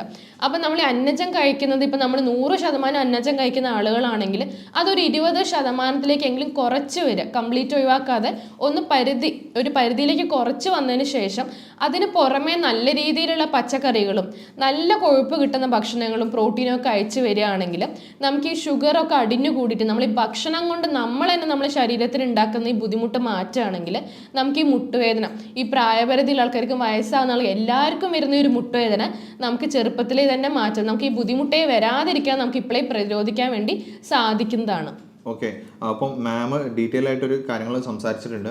അതിൽ പല ആളുകൾക്കും ഒരു സംശയമാണ്, നിങ്ങൾ ഇത്ര ഫുഡ് കഴിക്കണ്ട അല്ലെങ്കിൽ ഇത് കഴിക്കണ്ട, പക്ഷേ പിന്നെ പച്ചക്കറികൾ കഴിക്കണം, പക്ഷെ അതിനൊന്നൊരു കൃത്യമായിട്ടുള്ള കണക്കോ കാര്യങ്ങളോ പിന്നെ ആരും പറഞ്ഞു കൊടുക്കുന്നില്ല. എല്ലാവരും പറയുന്നുണ്ട് ഇത് കഴിക്കണം അല്ലെങ്കിൽ ഇത് ഒഴിവാക്കണം എന്നുള്ളത്. പക്ഷേ അങ്ങനത്തെ ഒരു ഡയറ്റ് പ്ലാൻ മാം ഒന്ന് ഇതിൻ്റെ ഒരു വീഡിയോൻ്റെ ലാസ്റ്റ് എന്തായാലും അവർക്ക് വേണ്ടി നിങ്ങൾക്ക് എന്തായാലും പറഞ്ഞു തരും. അപ്പം ലാസ്റ്റ് നിങ്ങൾക്ക് എങ്ങനെ എന്തോ കഴിക്കണം, ഏതോ കഴിക്കണം, എത്രയൊക്കെ അളവ് കഴിക്കണം എന്നുള്ള ഡീറ്റെയിൽ ആയിട്ടുള്ള ഒരു ഡയറ്റ് പ്ലാനും മാം ലാസ്റ്റ് പറയുന്നുണ്ട്. അതെന്തായാലും നിങ്ങൾ സ്കിപ്പ് ചെയ്യാതെ കാണാം. പിന്നെ മാമിൻ്റെ കൺസൾട്ടേഷനോ കാര്യങ്ങളോ വേണമെന്നുണ്ടെങ്കിൽ നിങ്ങൾ താഴെ കാണുന്ന നമ്പറിൽ കോൺടാക്ട് ചെയ്യാം. വാട്സപ്പ് വഴിയും അല്ലെങ്കിൽ ഡയറക്റ്റ് കോൺടാക്ട് ചെയ്താൽ നിങ്ങൾക്ക് ബുക്കിംഗ് എടുക്കാവുന്നതാണ്. ഇനി നമുക്ക് അതിൻ്റെ മുട്ടുവേദന മറ്റൊരു കാരണങ്ങളിലേക്ക് നമുക്ക് കടക്കാം. ഇപ്പം എല്ലു തേയ്മാനത്തിൻ്റെ വിഷയങ്ങൾ ഏകദേശം സംസാരിച്ചു, അതെന്താണ് പ്രിവെൻഷൻ എന്നുള്ളത്. ഈ വന്നു കഴിഞ്ഞാൽ നമ്മൾക്ക് അതിനെന്തൊക്കെ ചെയ്യാൻ പറ്റും? വേദന നമുക്ക് ആ വേദന പൂർണ്ണമായി മാറ്റാൻ പറ്റുമോ? അതല്ല പിന്നെ ആ തേയ്മാനം നമുക്ക് ഇനി നിർത്താൻ പറ്റുമോ? അല്ലെങ്കിൽ അത് കാലാകാലം പിന്നെ തേയ്മാനം വന്നുകൊണ്ടിരിക്കുകയാണ്, എന്താണ് അവിടെ നമുക്ക് ഇനി ചെയ്യാൻ പറ്റുക? നമുക്ക് ഈ മുട്ടു തേയ്മാനം വന്നു കഴിഞ്ഞിട്ടുണ്ടെങ്കിൽ നമുക്ക് നല്ല രീതിയിൽ നമുക്കത് പ്രിവെൻറ്റ് ചെയ്യാൻ തന്നെ സാധിക്കും, കൂടുതലാവാതെ. ഇപ്പം ഒബീസിറ്റി ഉള്ള പേഷ്യൻസ് ആണെങ്കിൽ നമുക്ക് വണ്ണം കുറയ്ക്കുക എന്നുള്ളതാണ് അവിടെ ഒരു ഓപ്ഷൻ. അതിൻ്റെ ഒരു വെയിറ്റ് നമുക്ക് ആ ബെയർ ചെയ്യാൻ പറ്റാണ്ട് താങ്ങാൻ പറ്റാതെ ആവുമ്പോഴാണ് നമുക്ക് ആ കാർട്ടിലേജ് തേഞ്ഞു പോകാൻ തുടങ്ങുന്നത്. അപ്പം അതുകൊണ്ട് വരുന്ന മുട്ടുവേദന അല്ലെങ്കിൽ ഈ തേയ്മാനം ആണെങ്കിൽ നമുക്ക് ആ വെയിറ്റ് റെഡ്യൂസ് ചെയ്യാൻ വേണ്ടിയിട്ട് നമ്മൾ ഈ ഡയറ്റ് പാറ്റേൺ തന്നെ ഈ അന്നജം കഴിക്കുന്നത് തന്നെയാണ് അവിടെ നമുക്ക് വരുന്ന ഒരു ഓപ്ഷൻ. അപ്പം നമ്മൾ അത് മാറ്റിയിട്ട് നമുക്ക് ആ ബുദ്ധിമുട്ട് മാറ്റിയിട്ട് നമുക്കിത് പ്രിവെൻറ്റ് ചെയ്യാം, അല്ലെങ്കിൽ വന്നത് നമുക്ക് കുറച്ച് കൊണ്ടുവരാൻ വേണ്ടി സാധിക്കും. അല്ലാതെ നമുക്ക് ഈ തേന് പോകുന്നത്, നമ്മൾ ഈ ഷുഗർ അടിഞ്ഞു കൂടുന്ന കാര്യം പറയുന്നത് നമ്മുടെ ഡയറ്റ് മാറ്റുകയാണെങ്കിൽ, ഇപ്പോൾ ഓൾറെഡി തേന് പോയതിന് ശേഷം എന്ത് ചെയ്യാൻ പറ്റുമെന്ന് ചോദിച്ചു. ഇപ്പോൾ തേന് പോകാമെന്ന് പറഞ്ഞിട്ടുണ്ടെങ്കിൽ നമുക്കൊരു പരിധി വേദന കൂടാണ്. അപ്പോൾ നമ്മൾ അധികമായിട്ട് തേനുള്ള സമയത്ത് നമ്മൾ അപ്പം തന്നെ നമുക്കത് മനസ്സിലാവുന്ന സമയത്ത് നമ്മൾ പെട്ടെന്ന് തന്നെ ഡയഗ്നോസ് ചെയ്യുകയാണെങ്കിൽ എന്തുകൊണ്ടാണ് നമുക്ക് ഈ ബുദ്ധിമുട്ട് വരുന്നത് നമ്മൾ മനസ്സിലാക്കുകയാണെങ്കിൽ, അപ്പോൾ അധികം ആളുകൾക്കും ഈ ഫുഡിൻ്റെ ബുദ്ധിമുട്ട് കൊണ്ട് തന്നെയാണ്, നമ്മൾ ഈ ഭക്ഷണ രീതി, നമ്മൾ ദിനചര്യം ഈ ചെയ്യുന്ന കാര്യങ്ങളെ കൊണ്ട് തന്നെയാണ് നമുക്ക് ഈ ബുദ്ധിമുട്ട് വരുന്നത്. അപ്പോൾ അങ്ങനെ വരുന്ന സമയത്ത് നമ്മൾ ഈ ഭക്ഷണ രീതികൾ ഉടനെ തന്നെ മാറ്റി തുടങ്ങുകയാണെങ്കിൽ നമുക്കിത് പ്രിവെൻറ്റ് ചെയ്യാനും പിന്നെ വന്നത് നമുക്ക് അവിടുന്ന് പിന്നെ ഫേർദർ ഡാമേജ്, നമുക്ക് കൂടുതൽ ബുദ്ധിമുട്ടെല്ലാം കൂടുതൽ തേയ്മാനം ഇല്ലാതെ തടയാൻ വേണ്ടി സാധിക്കും. പിന്നെ നമുക്ക് അതേപോലെ തന്നെ ആ വേദന ഒന്നാക്കാൻ വേണ്ടിയിട്ട് ഞാൻ ഓൾറെഡി പറഞ്ഞ പോലെ തന്നെ നമുക്കൊരു ഹോട്ട് കംപ്രഷൻ അതേപോലെ കോൾഡ് കംപ്രഷനും മാറ്റി വെച്ച് കൊടുക്കുകയാണെങ്കിൽ നമുക്ക് പെട്ടെന്ന് തന്നെ ആ വേദന ശമിക്കാനുള്ള ഒരു ഓപ്ഷനുമാണ് അവിടെ. നമ്മൾ ഫസ്റ്റ് ചൂട് പിടിച്ചു കൊടുക്കുന്ന സമയത്ത് നമുക്ക് അതുകൊണ്ട് ആ നീര് വെക്കുന്ന പോലുള്ള ഒരു ബുദ്ധിമുട്ട് മാറിയും പിന്നെ കുറച്ച് 10 മിനിറ്റ് വെച്ച ശേഷം തണുപ്പ് വെക്കുകയാണെങ്കിൽ നമുക്ക് ആ ഒരു വേദന ശമനം നമുക്ക് അവിടെ കിട്ടും. അതിനുശേഷം പിന്നെ നമ്മൾ പതുക്കെ നമ്മൾ ഈ ഡയറ്റും കാര്യങ്ങളും നമ്മൾ കഴിക്കുന്ന ഭക്ഷണങ്ങളിൽ കുറച്ച് മാറ്റം വരുത്തിയും പിന്നെ ചെറിയ രീതിയിലൊന്ന് എക്സസൈസ്, കാലൊന്ന് നിവർത്തുന്നതും മടക്കുന്നതും ചെറിയ രീതിയിൽ എക്സസൈസും കാര്യങ്ങളും അതിൻ്റെ കൂടെ തന്നെ ചെയ്യുകയാണെങ്കിൽ വേദന ശമിക്കാനുള്ള കാര്യങ്ങളും ആവും. പിന്നെ കൂടുതലായിട്ട് ഇത് വരാതിരിക്കാനും വന്നത് നമുക്ക് പ്രിവെൻറ്റ് ചെയ്യാനുള്ള ഒരു ഓപ്ഷൻ നമുക്ക് ഈ ഡയറ്റ് മാറ്റിലൂടെ തന്നെയാണ് ഏറ്റവും കോമൺ ആയിട്ട് ചെയ്യാൻ പറ്റുന്ന ഒരു കാര്യം എന്ന് പറയുന്നത്. ഓക്കെ, മാമിൻ്റെ തന്നെ ഒരു ഇതിൽ എക്സസൈസിൻ്റെ ഒരു വിഷയം പറഞ്ഞതുകൊണ്ട് തന്നെ മെൻഷൻ ചെയ്യാണ്. അത് മുട്ടുവേദന ഉള്ള ആളുകൾ, അത് പലതരം മുട്ടുവേദന ഉണ്ടെങ്കിലും അതിനൊക്കെ ചെയ്യാൻ പറ്റുന്ന സിമ്പിളായിട്ടുള്ള കുറച്ച് എക്സസൈസുകൾ താഴെ കാണുന്ന ലിങ്ക് ക്ലിക്ക് ചെയ്താൽ നിങ്ങൾക്ക് കിട്ടും. അപ്പം അവിടെ പോയാൽ നിങ്ങൾക്ക് എന്ത് ചെയ്യുക, നിങ്ങൾ ഡീറ്റെയിൽ ആയിട്ടുള്ള ഒരു വ്യായാമങ്ങളും എന്തൊക്കെ ചെയ്യണം എന്തൊക്കെ ചെയ്യാൻ പാടില്ല എന്നുള്ള കാര്യങ്ങളൊക്കെ അതിൽ എക്സ്പ്ലെയിൻ ചെയ്യുന്നുണ്ട്.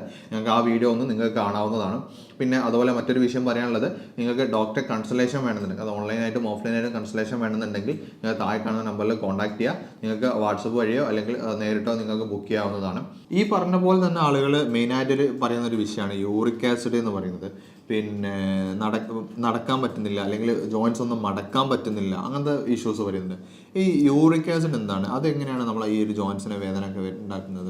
യൂറിക് ആസിഡ് എന്ന് പറയുന്നത് നോർമലി നമ്മുടെ ബോഡിയിലുള്ള പ്യൂരിൻസിന്റെ ബൈ പ്രോഡക്റ്റ് ആണ്. പ്യൂരിൻസ് എന്ന് പറയുന്നത് നമ്മുടെ ബോഡിയിലുള്ള കെമിക്കൽ കോമ്പൗണ്ട്, നമുക്ക് DNA ഒക്കെ ഉണ്ടാക്കാനുള്ള ഒരു കെമിക്കൽ കോമ്പൗണ്ട് ആണ് ഈ പ്യൂരിൻസ് എന്ന് പറയുന്നത്. അപ്പോൾ അതിന്റെ മെറ്റബോളിസം കഴിഞ്ഞിട്ട് നമുക്ക് കിട്ടുന്ന ഒരു ബൈ പ്രോഡക്റ്റ് ആണ് uric acid. Uric acid normally നമ്മൾ യൂറിനിലൂടെ അല്ലെങ്കിൽ നമ്മുടെ മലത്തിലൂടെയാണ് എലിമിനേറ്റ് ആയി പോകുന്നത്. അതിൻ്റെ ആവശ്യം കഴിയുന്ന സമയത്ത് അത് എലിമിനേഷൻ നടക്കുന്നത് യൂറിനിലൂടെ അല്ലെങ്കിൽ നമ്മുടെ മലത്തിലൂടെയാണ്. അത് പ്രോപ്പറായിട്ട് നടക്കാതെ വരുന്ന സമയത്ത് ഇത് അധികമായിട്ട് നമ്മൾ അധികം ജോയിൻസിൻ്റെ ചുറ്റുമാണ് ഇത് അടിഞ്ഞു കൂടുക. അപ്പോൾ ഇങ്ങനെ യൂറിക് ആസിഡ് നമ്മൾ ജോയിൻസിന് ചുറ്റും അടിഞ്ഞു കൂടുന്ന സമയത്താണ് അതിൻ്റെ സോൾസ് ഇങ്ങനെ അടിഞ്ഞു കൂടുമ്പോൾ നമുക്ക് അതുകൊണ്ടാണ് ഈ മുട്ടുവേദന അല്ലെങ്കിൽ നമ്മൾ ഈ ജോയിൻസ് മടക്കാൻ പറ്റുന്നില്ല എന്ന് പറഞ്ഞില്ല. അപ്പോൾ നമുക്ക് ആ ഒരു ബുദ്ധിമുട്ട് വരുന്നത് യൂറിക് ആസിഡ് ഈ സോൾസ് പോയിട്ട് നമ്മൾ ഈ ജോയിൻസിന് ചുറ്റൊക്കെ അടിഞ്ഞു കൂടുന്ന സമയത്ത് ആണ് നമുക്ക് ഈ മടക്കാൻ പറ്റാണ്ട് അല്ലെങ്കിൽ അതിനെ കൊണ്ടുണ്ടാകുന്ന ഒരു മുട്ടുവേദനയും കാര്യങ്ങളും അല്ലെങ്കിൽ നമ്മൾ ചെറിയ ജോയിൻസിൽ അധികമായിട്ട് നമ്മൾ ഈ തള്ളവിരലൊക്കെയാണ് ഈ ഒരു ബുദ്ധിമുട്ടോട് നമുക്ക് വരിക. ഈ ഒരു ബുദ്ധിമുട്ട് വരുന്ന സമയത്ത് നമുക്ക് ഒരു എന്താ പറയുക ചെറിയ രീതിയിൽ നമ്മൾ എന്തെങ്കിലും ചെയ്യുന്നുണ്ട് പെട്ടെന്ന് നമുക്ക് അധികമായിട്ട് നമ്മൾ സഡൻ അറ്റാക്ക് എന്ന രീതിയിൽ പെട്ടെന്ന് നമുക്കൊരു ബെയർ ചെയ്യാൻ നമുക്ക് സഹിക്കാൻ പോലും പറ്റാത്ത രീതിയിൽ ഒരു വേദനയാണ് വരിക ഈ യൂറിക് ആസിഡിനെ കൊണ്ടുള്ള ബുദ്ധിമുട്ട്.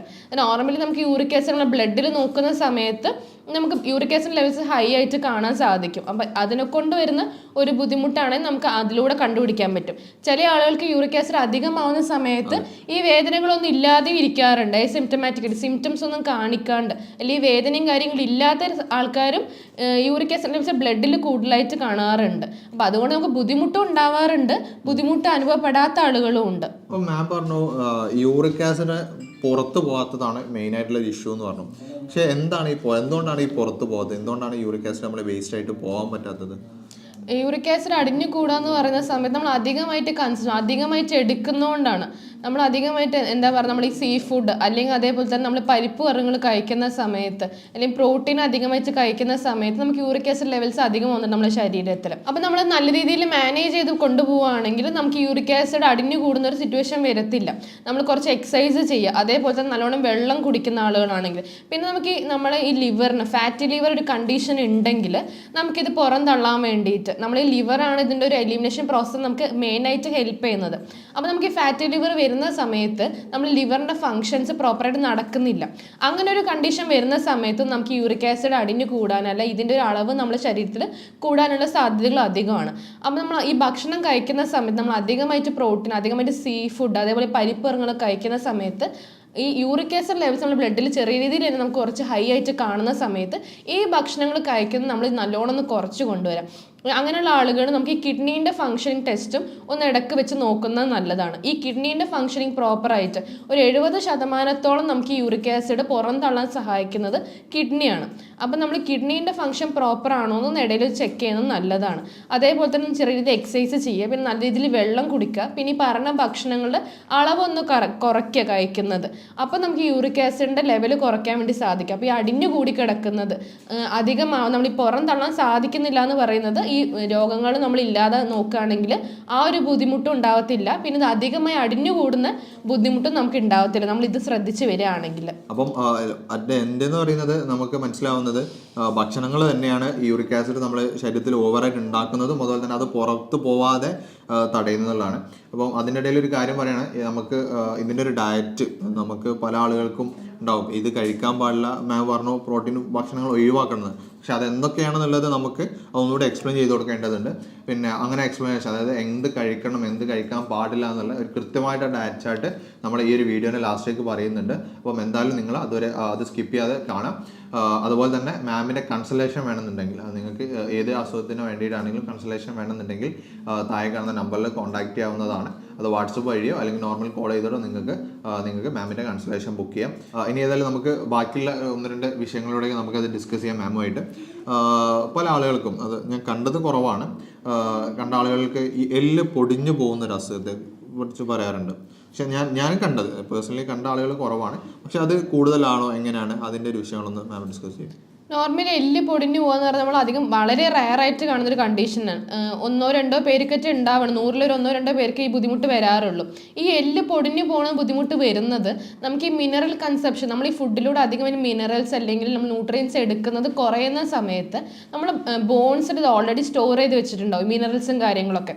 അപ്പം നമ്മുടെ ശരീരത്തിലേക്ക് കിട്ടുന്നത് കൺസപ്ഷൻ കുറയുന്ന സമയത്ത് നമ്മുടെ ശരീരം നമ്മൾ സ്റ്റോർ ചെയ്ത് വെച്ചിരിക്കുന്ന എല്ലിൽ നിന്ന്, ഈ ബോണിൽ നിന്ന് അത് എടുക്കാൻ വേണ്ടി ശ്രമിക്കും. അങ്ങനെ എടുക്കുന്ന സമയത്ത് നമ്മുടെ ബോൺലി മിനറൽസ് എല്ലാം കുറയുന്ന സമയത്താണ് ഈ പൊടിഞ്ഞു പോകുന്ന ഒരു ബുദ്ധിമുട്ട് നമുക്ക് കണ്ടുവരുന്നത്. പക്ഷെ ഇത് വളരെ റെയറായിട്ട് വരുന്ന ഒരു കണ്ടീഷനാണ്. അപ്പം ഇങ്ങനെ വരുന്ന ബുദ്ധിമുട്ട് വരുന്ന ആളുകളാണെങ്കിൽ ഭക്ഷണത്തിലൂടെ നമ്മൾ അധികമായിട്ട് മിനറൽസ് കിട്ടുന്ന നല്ല ഭക്ഷണങ്ങൾ കഴിക്കാൻ വേണ്ടി ശ്രദ്ധിക്കുക. അതേപോലെ വൈറ്റമിൻസും എടുക്കാൻ വേണ്ടി ശ്രദ്ധിച്ചാൽ തന്നെ ഈ ബുദ്ധിമുട്ട് നമുക്ക് മാറ്റിയെടുക്കാവുന്നതേ ഉള്ളൂ. അപ്പം മിനറൽസിന്റെ വിഷയം പറഞ്ഞു, അത് എല്ലിൽ അല്ലെങ്കിൽ നമ്മളെ ശരീരം എല്ലിന്ന് അബ്സോർബ് ചെയ്യുന്നു പറഞ്ഞു. അത് ഏതൊക്കെ അല്ലെങ്കിൽ എങ്ങനെയൊക്കെയാണ് അത് നമുക്കൊരു ബുദ്ധിമുട്ടായി മാറുന്നത്?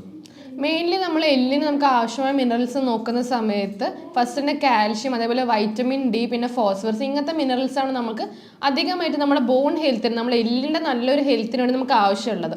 അപ്പോൾ ആളുകൾ കാൽഷ്യം കുറവായതുകൊണ്ട് എല്ലിന് ബുദ്ധിമുട്ടെന്ന് പറഞ്ഞാൽ ആൾക്കാർക്ക് തന്നെ അറിയുന്ന കാര്യമാണ്. അപ്പോൾ അധികം ആൾക്കാർ പാല് കുടിച്ചില്ലേ നമുക്ക് കാൽഷ്യം കുറവാണ്, നമ്മളെ ബോണിൻ്റെ ബുദ്ധിമുട്ട് വരും, അതേപോലെ നമുക്ക് പല്ല് പൊട്ടിപ്പോകും, നഖം പൊട്ടിപ്പോകും എന്നൊക്കെ പറഞ്ഞിട്ട് അധികമായിട്ട് നമ്മൾ കുട്ടികൾക്ക് പാല് കൊടുക്കുന്ന കാണാറുണ്ട്, പാല് കുടിക്കാൻ പറയുന്നത്. അതേപോലെ നമ്മൾ ഈ കാൽഷ്യം മാത്രം കഴിച്ചിട്ട് കാര്യമില്ല. നമുക്ക് കാൽഷ്യം അബ്സോർബ് ചെയ്യാൻ വേണ്ടിയിട്ട് നമ്മുടെ ശരീരത്തിലേക്ക് നമുക്ക് വൈറ്റമിൻ ഡി അതേ അളവിൽ തന്നെ ആവശ്യമുണ്ട്. അപ്പോൾ നമ്മൾ ഈ കാൽഷ്യത്തിൻ്റെ ബുദ്ധിമുട്ട് എന്ന് പറയുന്ന സമയത്ത് നമ്മൾ വൈറ്റമിൻ ഡിയും കൂടി അതിൻ്റെ കൂടെ കഴിക്കാൻ വേണ്ടി ശ്രദ്ധിക്കേണ്ടതുണ്ട്. അപ്പോൾ നമ്മൾ അതേപോലെ തന്നെ ചെറിയ മീനുകളൊക്കെ കഴിക്കുന്ന സമയത്ത് നമുക്ക് ഈ കാൽഷ്യം അതേപോലെ വൈറ്റമിൻ ഡി ഒക്കെ കിട്ടാൻ വേണ്ടിയിട്ട് നമുക്ക് സഹായിക്കുന്നുണ്ട്. ഓക്കെ, അപ്പോൾ കൃത്യമായിട്ടുള്ള ഇങ്ങനെ കാര്യങ്ങളൊക്കെ നോക്കുമ്പോൾ നമുക്ക് ആ ഡെഫിഷ്യൻസി മാറാനും ഈ എല്ല് പൊട്ടുന്നൊക്കെ ഒഴിവാക്കാൻ പറ്റുന്നല്ലേ മാം പറയുന്നത്? അതെ, നമ്മൾ നമുക്കിപ്പം സപ്ലിമെന്റ്സ് ആയിട്ട് തന്നെ ഇതൊക്കെ അവൈലബിൾ ആണ്. പക്ഷെ നിങ്ങൾ സപ്ലിമെന്റ്സും കാര്യങ്ങളും കഴിക്കുന്ന സമയത്ത് നിങ്ങൾ അടുത്തുള്ള ഡോക്ടറെ തന്നെ കൺസൾട്ട് ചെയ്ത് കറക്റ്റ് അസസ്മെന്റ് ചെയ്തതിന് ശേഷം മാത്രം ഈ സപ്ലിമെന്റ്സും കാര്യങ്ങളൊക്കെ എടുക്കാൻ വേണ്ടി ശ്രദ്ധിക്കുക എടുക്കുന്ന സമയത്ത്.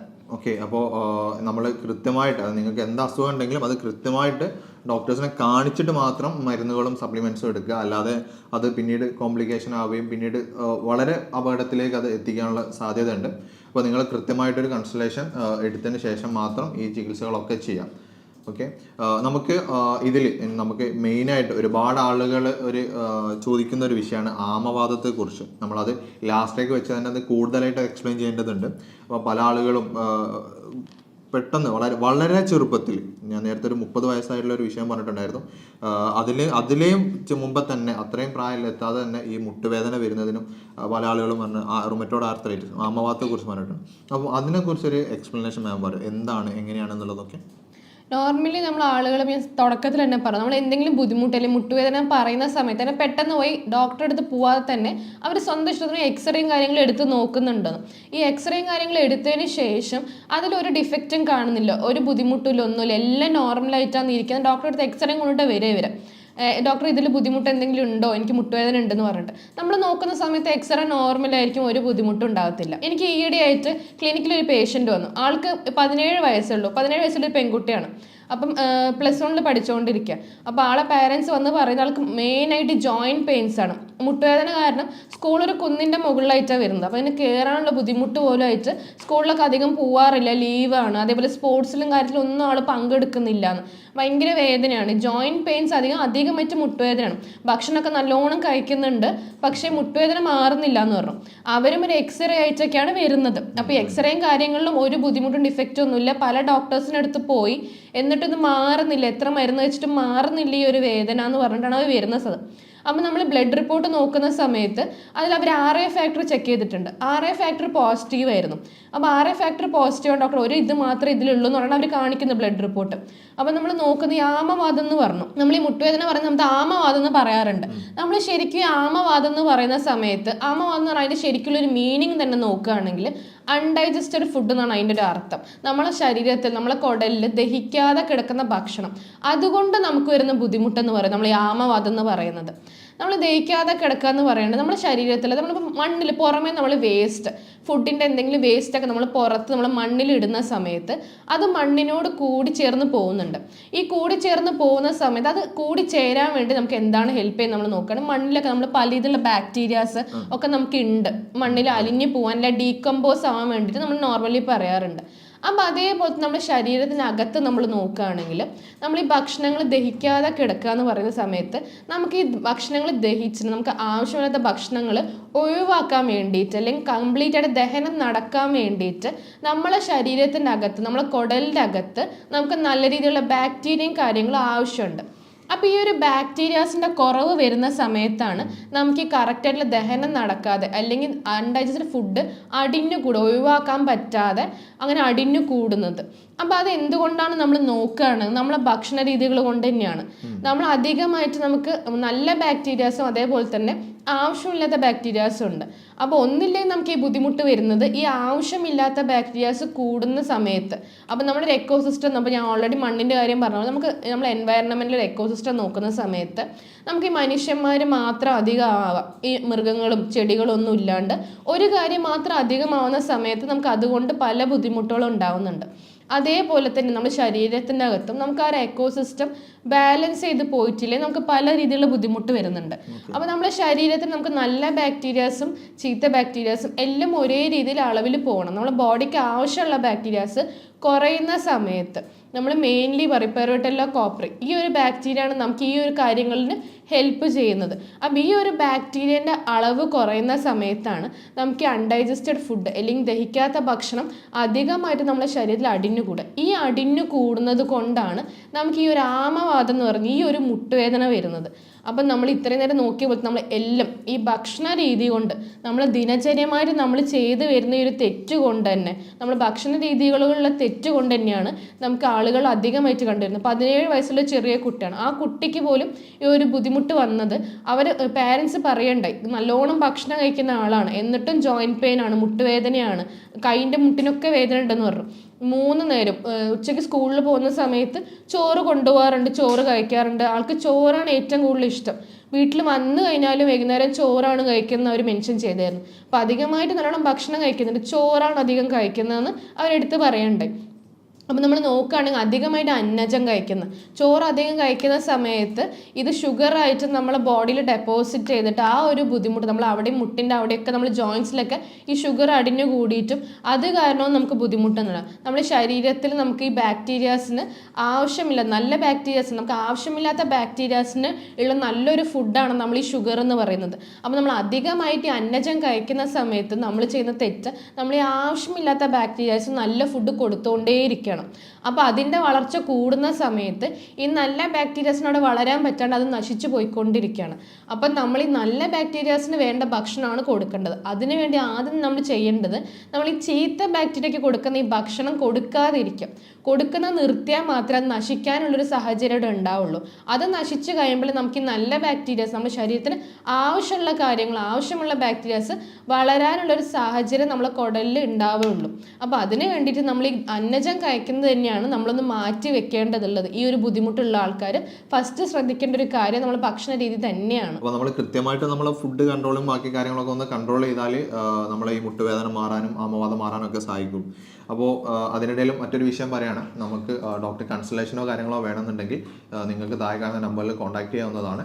വാട്സപ്പ് വഴിയോ അല്ലെങ്കിൽ ഡയറക്റ്റ് കോൾ ചെയ്തിട്ടോ നിങ്ങൾക്ക് ബുക്കിംഗ് എടുക്കാവുന്നതാണ്. അപ്പോൾ നമ്മൾ മുമ്പ് പറഞ്ഞിട്ടുണ്ടായിരുന്നു, നമ്മളൊരു ഫുഡും ഡയറ്റുകളും കാര്യങ്ങളൊക്കെ ഡീറ്റെയിൽ ആയിട്ട് എക്സ്പ്ലെയിൻ ചെയ്ത് തരാം. അതായത് എന്ത് കഴിക്കണം, എന്ത് കഴിക്കാൻ പാടില്ല എന്നുള്ളത്. അപ്പം അത് മാം ഡയറക്റ്റായിട്ട് എക്സ്പ്ലെയിൻ ചെയ്ത് തരും. ഫസ്റ്റ് നമുക്ക് എന്ത് ചെയ്യാം, ആമവാദം, അതായത് റൊമറ്റോയ്ഡ് ആർത്രൈറ്റിസ് ഉണ്ടെങ്കിൽ നമ്മൾ ഒഴിവാക്കേണ്ട ഭക്ഷണങ്ങളും അതുപോലെ തന്നെ നമ്മൾ കഴിക്കേണ്ട ഭക്ഷണവും കാര്യങ്ങളൊക്കെ മാം ഒന്ന് ഡീറ്റെയിൽ ആയിട്ട് എക്സ്പ്ലെയിൻ ചെയ്ത് തരും. മെയിൻലി നമ്മൾ ആമവാദത്തിൻ്റെ ഒരു മാനേജ്മെൻറ്റ് നോക്കുന്നത്, എന്ത് ചെയ്യണം എന്ന് നോക്കുന്ന സമയത്ത് മെയിനായിട്ട് ഞാൻ 5 കാര്യങ്ങളാണ് പറയാറ്. 5 കാര്യങ്ങൾ പറയുന്ന സമയത്ത് ആദ്യം നമ്മൾ നോക്കേണ്ടത് നാച്ചുറൽ ആൻറ്റിബയോട്ടിക്സ്. നാച്ചുറൽ ആൻറ്റിബയോട്ടിക്സ് നമ്മൾ പറയുന്ന സമയത്ത് വീട്ടിൽ തന്നെ കിട്ടുന്ന ഈ ഇഞ്ചി, വെളുത്തുള്ളി, ഇങ്ങനത്തെ കാര്യങ്ങളൊക്കെ നാച്ചുറലായിട്ട് ആൻറ്റിബയോട്ടിക്സ് അത് നമ്മൾ ഭക്ഷണത്തിൽ കൂടുതലായിട്ട് ഉൾപ്പെടുത്താൻ വേണ്ടി നമ്മൾ ശ്രദ്ധിക്കുക. അതേപോലെ രണ്ടാമത് നോക്കുകയാണെങ്കിൽ പ്രോബയോട്ടിക്സ്. പ്രോബയോട്ടിക്സ് എന്ന് പറയുന്ന സമയത്ത് നമ്മൾ ഈ തൈര്, നമ്മൾ ഫെർമെൻറ്റ് ചെയ്യുന്ന ഫുഡ്, അല്ലെങ്കിൽ നമ്മൾ സോർക്കൗട്ട് വെജിറ്റബിൾസ് എന്ന് പറയും, ഉപ്പിലിട്ടത് അല്ലെങ്കിൽ വിനാഗിരിയിലിട്ട വെജിറ്റബിൾസും കാര്യങ്ങളൊക്കെ, ഇത് നമ്മൾ ഭക്ഷണത്തിൽ ഇപ്പം നമ്മൾ ക്യാരറ്റ്, ബീട്രൂട്ട് ഇങ്ങനത്തെ കാര്യങ്ങളൊക്കെ ഉപ്പിലിട്ടിട്ട് കഴിക്കാൻ വേണ്ടി ശ്രമിക്കുക. അല്ലെങ്കിൽ നമ്മൾ നല്ലോണം തൈര്, പുളിച്ച തൈര്, ഫെർമെൻ്റ് ആയ തൈര് നല്ല രീതിയിൽ നമ്മൾ ഭക്ഷണത്തിൽ ഡെയിലി ഉൾപ്പെടുത്താൻ വേണ്ടി ശ്രമിക്കുക.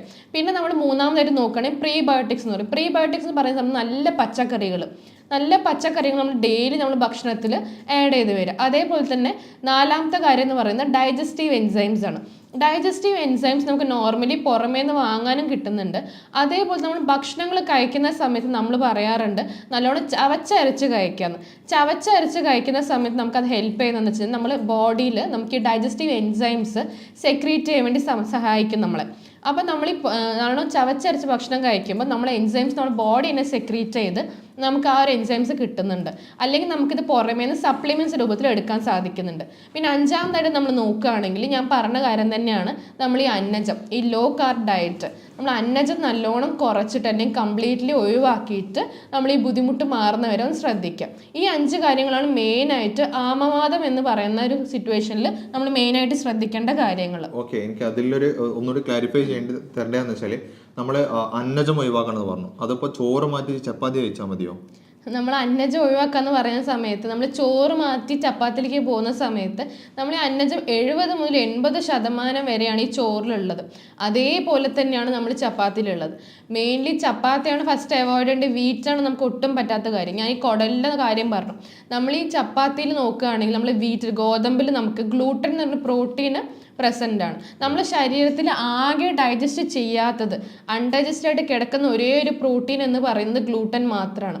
അപ്പം നമുക്ക് ഈ ഗ്ലൂട്ടൻ സെൻസിറ്റിവിറ്റി ഉള്ള ആൾക്കാരുണ്ട്. ഈ സെൻസിറ്റിവിറ്റി ഇല്ലാത്ത ആൾക്കാർക്ക് പോലും ഈ ഗോതമ്പ് കഴിക്കുന്നതിലൂടെ നമുക്ക് മനസ്സിലാവാതെ നമ്മുടെ ശരീരത്തിനകത്ത്, നമ്മളെ ഗട്ട്, നമ്മളെ ഫുൾ GI ട്രാക്ട്, നമ്മൾ ഈസോഫാഗസ്, നമ്മളെ കുടൽ വരെയുള്ള കാര്യങ്ങൾക്ക് നമുക്കൊരു ഇൻഫ്ലമേഷൻ അല്ലെങ്കിൽ ബുദ്ധിമുട്ട് ഈ ഒരു പ്രോട്ടീൻ നമ്മൾ ഈ ഗോതമ്പ് കഴിക്കുമ്പം നമ്മുടെ ശരീരത്തിൽ ഈ പ്രോട്ടീൻ വരുന്നത് ഡൈജസ്റ്റ് ആവത്തേ ഇല്ല. ദഹനം നടക്കാത്ത ആകെയുള്ള നമ്മുടെ ശരീരത്തിലെ പ്രോട്ടീൻ ഈ ഒരു പ്രോട്ടീനാണ്. അപ്പോൾ ഇത് കഴിക്കുന്നതോടെ നമുക്ക് ആ ഒരു ബുദ്ധിമുട്ടും വരുന്നുണ്ട്. അപ്പം നമ്മൾ ഈ ചോറ് മാറ്റി ചപ്പാത്തി കഴിക്കുക എന്നുള്ള ഓപ്ഷൻ നമ്മൾ ഒഴിവാക്കുക. അന്നജം ഒഴിവാക്കണം എന്ന് പറയുന്ന സമയത്ത് നമ്മൾ ശ്രദ്ധിക്കേണ്ടത്, അന്നജം എന്ന് പറയുന്നത് നമുക്ക് ശരീരത്തിലേക്ക് വരുന്നത് എല്ലാ ധാന്യങ്ങളുമാണ്. ധാന്യങ്ങളും നവധാന്യങ്ങളും, നമുക്ക് ഈ ചോറ്, അതേപോലെ ഗോതമ്പ്, നമ്മൾ പിന്നെ മില്ലറ്റ്സ്, റാഗി, ഓട്സ്, ചോളം, ഇങ്ങനെയുള്ള കാര്യങ്ങൾ, ധാന്യങ്ങൾ ഫുള്ള്, നവധാന്യങ്ങൾ ഫുള്ള് കംപ്ലീറ്റ് ആയിട്ട് ഒഴിവാക്കാനാണ് ഈ അന്നജം ഒഴിവാക്കുക എന്നതിലൂടെ നമ്മൾ പറഞ്ഞു വരുന്ന കാര്യം. ഓക്കെ, അപ്പോൾ ആമവാദത്തിന് മാത്രമാണ് ഞാൻ ചോദിക്കുന്നത്, ആമവാദത്തിന് മാത്രമാണോ അല്ലെങ്കിൽ നേരത്തെ പറഞ്ഞ പോലെ ഒബീസിറ്റി അല്ലെങ്കിൽ അമിതവണ്ണം കാരണം ഉണ്ടാകുന്ന മുട്ടുവേദന, തേയ്മാനങ്ങളൊക്കെ ഉണ്ടാവും, അല്ലെങ്കിൽ തേയ്മാനത്തിനൊക്കെ, അപ്പം അതിനും ഈ ഭക്ഷണം ഇങ്ങനെ തന്നെ കൺട്രോൾ ചെയ്താൽ മതിയോ അല്ലെങ്കിൽ പ്രത്യേകമായിട്ട് എന്തെങ്കിലും ശ്രദ്ധിക്കേണ്ടതുണ്ടോ? നമ്മൾ അമിതവണ്ണം അല്ലെങ്കിൽ നമുക്ക് തേയ്മാനം വരുന്ന ആളുകളാണെങ്കിൽ അവർ ശ്രദ്ധിക്കേണ്ട കാര്യം മെയിനായിട്ട് അന്നജം ഒഴിവാക്കുക തന്നെയാണ്. അന്നജം ഒഴിവാക്കിയതിന് ശേഷം നല്ല രീതിയിലുള്ള കൊഴുപ്പ്, അതേപോലെ നല്ല പ്രോട്ടീനും കാര്യങ്ങളും കിട്ടും, നല്ല പച്ചക്കറികളും ഭക്ഷണത്തിൽ അധികമായിട്ട് ആഡ് ചെയ്യുക. നല്ല കൊഴുപ്പെന്ന് പറയുമ്പോൾ ആൾക്കാർക്ക് നല്ല കൊഴുപ്പ് കിട്ടുന്ന ഭക്ഷണം എന്താണെന്ന് പറയും, നമുക്ക് ഈസി ആയിട്ട് നമ്മളെ വീട്ടിലൊക്കെ നമ്മൾ ഡെയിലി എടുക്കുന്ന കാര്യങ്ങളാണ്. അധികം പാല് കഴിക്കുന്ന ആൾക്കാരുണ്ട്, അപ്പം നമ്മൾ തൈര്, അതുപോലെ വെണ്ണ, നെയ്യ്, ഇങ്ങനത്തെ കാര്യങ്ങൾ നമ്മൾ ഭക്ഷണത്തിൽ നല്ല രീതിയിൽ ഉൾപ്പെടുത്തുക. അതേപോലെ ദിവസം ഒരു 3 മുട്ടയെങ്കിലും, മുട്ട കഴിക്കുന്ന സമയത്ത് ആൾക്കാർ സ്വതവേ മഞ്ഞക്കരി ഒഴിവാക്കും. നമുക്ക് മഞ്ഞക്കരുവാണ് ഏറ്റവും ഇമ്പോർട്ടൻ്റ് ആയിട്ടുള്ള കാര്യം. മുട്ട കഴിക്കുമ്പോൾ നിങ്ങൾ ശ്രദ്ധിക്കേണ്ട കാര്യം തന്നെ ഈ മഞ്ഞക്കരു ചേർത്ത് ഒരു ദിവസം മിനിമം 3 മുട്ടയെങ്കിലും കഴിക്കാൻ വേണ്ടി ശ്രദ്ധിക്കാം. അതേപോലെ തന്നെ നമ്മൾ നാളികേരത്തിൻ്റെ വെളിച്ചെണ്ണ യൂസ് ചെയ്യാൻ വേണ്ടി ശ്രമിക്കുക. കോക്കനട്ട് ഓയിൽ നമ്മൾ കുക്കിങ്ങിലൊക്കെ ശ്രദ്ധിക്കുക. അതേപോലെ നല്ല നട്ട്സ് കാര്യങ്ങൾ അല്ലെങ്കിൽ സീഡ്സ്, ഇങ്ങനത്തെ കാര്യമൊക്കെ നമ്മൾ ഭക്ഷണത്തിൽ ഉൾപ്പെടുത്തുക. അതേപോലെ നല്ലോണം പച്ചക്കറികൾ, നമ്മൾ മുട്ട കഴിക്കാൻ വേണ്ടി ഞാൻ നല്ലോണം മെൻഷൻ ചെയ്തു, 3 മുട്ട കഴിക്കാൻ വേണ്ടി പറഞ്ഞു. അതേപോലെ നമ്മൾ ബ്രേക്ക്ഫാസ്റ്റ് കഴിക്കുകയാണെങ്കിൽ നമ്മൾ പച്ചക്കറി എടുക്കുന്ന അതേ അളവ് തന്നെ മുട്ട എടുക്കുക. അപ്പോൾ ഒരേ അളവിൽ തന്നെ നല്ല രീതിയിൽ നമ്മൾ ബ്രേക്ക്ഫാസ്റ്റ് തന്നെ കഴിക്കുകയാണെങ്കിൽ അതേപോലെ നമ്മൾ ലഞ്ചും കാര്യങ്ങളൊക്കെ ചെറിയ രീതിയിൽ ഇങ്ങനെ തന്നെ നമ്മൾ കഴിച്ചു വരിക. അപ്പോൾ നമ്മൾ അന്നജം കംപ്ലീറ്റ്ലി ഒഴിവാക്കിയിട്ട് ഈ നല്ല കൊഴുപ്പ് കിട്ടുന്ന ഭക്ഷണങ്ങൾ, അതേപോലെ നമ്മൾ മത്സ്യമാംസങ്ങൾ, ചെറിയ മീനുകളൊക്കെ നമ്മൾ വലിയ മീനൊന്നും തന്നെ കഴിക്കണം നിർബന്ധമില്ല. ഈ ചെറിയ അയില, മത്തി കാര്യങ്ങളൊക്കെ കഴിക്കുന്നതിലൂടെ തന്നെ നമുക്ക് നല്ല കൊഴുപ്പും അതേപോലെ omega-3 ഫാറ്റി ആസിഡ് അത് നമുക്ക് നമ്മുടെ ശരീരത്തിൽ നല്ലോണം കിട്ടും. നമുക്ക് അത്യാവശ്യമുള്ളൊരു കാര്യം തന്നെയാണ്. അപ്പോൾ ഈ മത്സ്യമാംസങ്ങളും അതേപോലെ പച്ചക്കറികളും മുട്ടയും കാര്യങ്ങളൊക്കെ നമ്മൾ ഡയറ്റിൽ ഉൾപ്പെടുത്തിയിട്ട് വന്നിട്ട് ഈ അന്നജം, ഈ ചോറ് കാര്യങ്ങളും ചപ്പാത്തിയൊക്കെ അതൊക്കെ കംപ്ലീറ്റ്ലി ഒഴിവാക്കാൻ വേണ്ടി ശ്രമിക്കാം. ഓക്കെ, അപ്പോൾ മാം ഡീറ്റെയിൽ ആയിട്ട് എക്സ്പ്ലെയിൻ ചെയ്തിട്ടുണ്ട്. അതുപോലെ എനിക്ക് ഒരു കാര്യം അറിയണമെന്ന് വെച്ചാൽ യൂറിക് ആസിഡ് ആളുകൾ, മാം നേരത്തെ കുറേ ഫുഡുകൾ ഒഴിവാക്കണമെന്ന് പറഞ്ഞിട്ടുണ്ട്. ആ ഫുഡുകൾ തന്നെ ഇതിൽ പറഞ്ഞിട്ടുണ്ട്. അപ്പോൾ യൂറിക് ആസിഡുള്ള അവർ എന്തൊക്കെയാണ് ചെയ്യേണ്ടത്? യൂറിക് ആസിഡുള്ള ആൾക്കാരാണെങ്കിൽ ശ്രദ്ധിക്കേണ്ട ഒരു കാര്യം, ഈ പരിപ്പ് വർഗ്ഗങ്ങൾ കഴിക്കുന്നത് അതേപോലെ മത്സ്യങ്ങൾ കഴിക്കുന്നതും ഒന്ന് കൺട്രോൾ ചെയ്യുക. നമ്മൾ ബ്ലഡിലെ ടെസ്റ്റ് നമ്മൾ യൂറിക് ആസിഡ് ലെവൽസ് നമുക്ക് മനസ്സിലാവും. അപ്പോൾ ആ ലെവൽസിനനുസരിച്ചിട്ട് ഇപ്പം സ്റ്റാർട്ടിങ് തന്നെയാണെങ്കിൽ നമ്മൾ അപ്പം തന്നെ ഇത് കംപ്ലീറ്റ്ലി അവോയ്ഡ് ചെയ്യുകയാണെങ്കിൽ നമുക്ക് യൂറിക് ആസിഡിൻ്റെ ലെവൽസ് പെട്ടെന്ന് തന്നെ നോർമലിലേക്ക് കൊണ്ടുവരാൻ വേണ്ടി സാധിക്കും. കുറച്ച് ഹൈ ലെവൽസുള്ള ആൾക്കാരാണെങ്കിൽ കുറച്ച് അധികകാലം നമ്മളിത് കൺട്രോൾ ചെയ്യുകയാണെങ്കിൽ നമുക്ക് കംപ്ലീറ്റ്ലി മാറ്റാൻ വേണ്ടി സാധിക്കും. അപ്പോൾ അങ്ങനത്തെ ആളുകൾ മെയിനായിട്ട് സീ ഫുഡ്, ഈ മത്സ്യങ്ങൾ തന്നെ മെയിൻലി ഒന്ന് അവോയ്ഡ് ചെയ്യുക. അതേപോലെ പരിപ്പ് വർഗ്ഗങ്ങൾ നല്ലോണം അവോയ്ഡ് ചെയ്യുക. എന്നിട്ട് ഇങ്ങനത്തെ ആൾക്കാരിൽ നിന്ന് കുറച്ച് അധികമായിട്ട് നല്ലോണം വെള്ളം കുടിക്കുന്നത് ശ്രദ്ധിക്കുക. അതേപോലെ തന്നെ കുറച്ച് ചെറിയ രീതിയിലെങ്കിലും എക്സസൈസും കാര്യങ്ങളും നമ്മളെ ഒന്ന് സ്റ്റിമുലേറ്റ് ചെയ്യുന്ന പോലെ, നമ്മൾ ജോയിൻസും കാര്യങ്ങളും സ്റ്റിമുലേറ്റ് ചെയ്യുന്ന പോലെ ചെറിയ രീതിയിലെങ്കിലും ഒന്ന് ഡെയിലി ഒരു അരമണിക്കൂറെങ്കിലും ചെറിയ രീതിയിൽ എക്സസൈസ് ചെയ്യാൻ വേണ്ടി ശ്രദ്ധിക്കുക. പിന്നെ നമ്മൾ ബാക്കിയുള്ള ഓർഗൻസിൻ്റെ കാര്യം, ഒരു കിഡ്നി ടെസ്റ്റ് ഒന്ന് എടുക്കാൻ വേണ്ടി യൂറിക് ആസിഡിൻ്റെ ആൾക്കാർ ഒന്ന് ശ്രദ്ധിക്കേണ്ടതാണ്. അപ്പോൾ എനിക്ക് മനസ്സിലാവുന്നത് കൃത്യമായിട്ട് ഭക്ഷണ രീതി ശ്രദ്ധിച്ചാൽ തന്നെ നമുക്ക് എന്ത് ചെയ്യാൻ പറ്റും, ഈ അസുഖങ്ങളൊക്കെ മുട്ടുവേദന നമുക്ക് പൂർണ്ണമായി മാറ്റാൻ പറ്റും തന്നെ അല്ലേ? അതെ, നിങ്ങൾ ചെറിയ രീതിയിൽ നിങ്ങൾക്ക് മുട്ടുവേദനയും കാര്യങ്ങളും വരുമ്പോഴേക്കും നിങ്ങൾ നിങ്ങളുടെ സ്വന്തം ഇഷ്ടത്തിന് എന്തെങ്കിലും പെയിന് സഹിക്കാൻ പറ്റാണ്ടാവും എന്തെങ്കിലും പെയിൻ കില്ലേഴ്സ് കാര്യങ്ങൾ കഴിക്കുന്നത് ഒഴിവാക്കിയിട്ട് വീട്ടിൽ തന്നെ നിങ്ങൾക്ക് എന്തെങ്കിലും രീതിയിലും ചൂട് പിടിക്കുക. ഫസ്റ്റ് തന്നെ മെൻഷൻ ചെയ്തായിരുന്നു, ചെറിയ രീതിയിൽ ചൂട് പിടിക്കുക. എന്നിട്ട് അതിന് ശേഷം ഒരു 10 മിനിറ്റ് തണുപ്പ് പിടിക്കുക. മാറ്റി മാറ്റി ചെയ്യുന്ന സമയത്ത് തന്നെ നിങ്ങൾക്ക് ആ ഒരു വേദനയും ആ ഒരു നീര് വെച്ചതും മാറാൻ വേണ്ടി സഹായിക്കുന്നുണ്ട്. എന്നിട്ടും നിങ്ങൾക്ക് അതിന് ശേഷം ഈ ബുദ്ധിമുട്ട് മാറുന്നില്ല എന്ന് കാണുകയാണെങ്കിൽ നിങ്ങൾ അടുത്തുള്ള ഏതെങ്കിലും ഡോക്ടറെ അടുത്ത് പോയിട്ട് കറക്റ്റ് അസസ്മെൻറ്റ് ചെയ്തതിന് ശേഷം മാത്രം എന്തെങ്കിലും മരുന്നുകൾ കഴിക്കുക. അല്ലെങ്കിൽ എന്തെങ്കിലും സപ്ലിമെൻറ്റ്സ് ആണെങ്കിലും ഡയറ്റിൻ്റെ കാര്യങ്ങളാണെങ്കിൽ എല്ലാം ഡോക്ടറിനെ കണ്ടതിന് ശേഷം കറക്റ്റ് അസസ്മെൻറ്റിൽ കാര്യങ്ങൾ ചെയ്യേണ്ടതാണ്.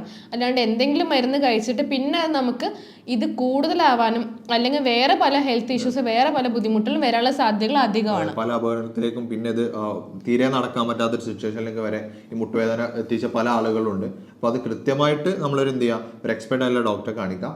പിന്നെ അതുപോലെ മാമിൻ്റെ കൺസൾട്ടേഷൻ വേണമെന്നുണ്ടെങ്കിൽ നിങ്ങൾക്ക് താഴെക്കാവുന്ന നമ്പറിൽ കോൺടാക്ട് ചെയ്യാവുന്നതാണ്. അത് വാട്സപ്പ് വഴിയോ അല്ലെങ്കിൽ ഡയറക്റ്റ് കോൺടാക്ട് ചെയ്താൽ നിങ്ങൾക്ക് ബുക്ക് ചെയ്യാം.